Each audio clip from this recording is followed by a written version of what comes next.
le gouvernement cherche à faire des économies. Avec une dette qui s'envole et un déficit public qui se creuse, toutes les pistes méritent d'être explorées. Les députés macronistes, étroitement associés à la réflexion, ont fait une trouvaille, l'instauration d'une deuxième journée de solidarité.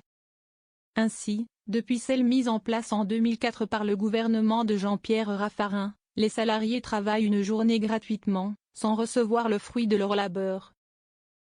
L'argent qui leur est normalement dû est versé à la branche autonomie de la sécurité sociale, qui finance des actions en faveur des personnes âgées ou handicapées.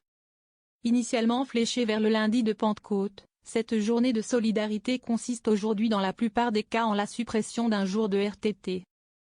Une idée en apparence louable, mais qui fait peser sur les salariés modestes une charge lourde. D'autant que le patronat, lui, ne participe par définition pas à cet effort national. Le projet de certains députés, soutenu par le ministre de l'économie Antoine Armand qui a expliqué qu'il trouvait l'idée très intéressante, est donc de mettre en place une deuxième journée de solidarité. La ministre du Travail Astrid Panoyan-Bouvet s'est déclarée ouverte à des évolutions. Tandis que celui du budget Laurent Saint-Martin a déclaré le 29 octobre sur TF1. Cela fait partie des débats que nous aurons au Parlement, le gouvernement ne l'a pas proposé mais je crois que certains parlementaires veulent le présenter. Selon lui, tout ce qui permet à notre pays de montrer qu'on peut travailler davantage pour participer à l'effort de redressement va dans le bon sens. Une journée sans dividende. À l'annonce de cette proposition, les cadres de la France insoumise s'y sont montrés franchement hostiles. On peut supprimer les congés payés aussi, a ironisé le président de la commission des finances Éric Coquerel, qui regrette que le coût du capital pèse sur le travail.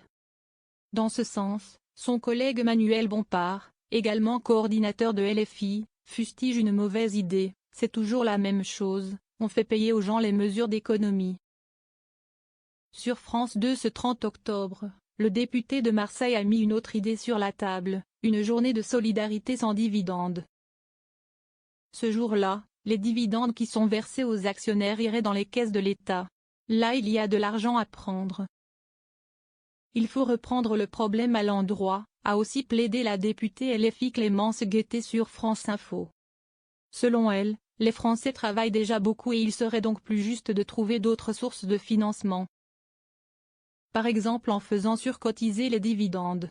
On peut trouver des milliards d'euros de bien des façons, défend celle qui plaide pour aller chercher l'argent dans les poches de ceux qui ont beaucoup. Un rapport du Sénat a chiffré à 2,4 milliards d'euros les recettes qui entreraient dans les caisses de l'État avec la mise en place d'une éventuelle deuxième journée de solidarité.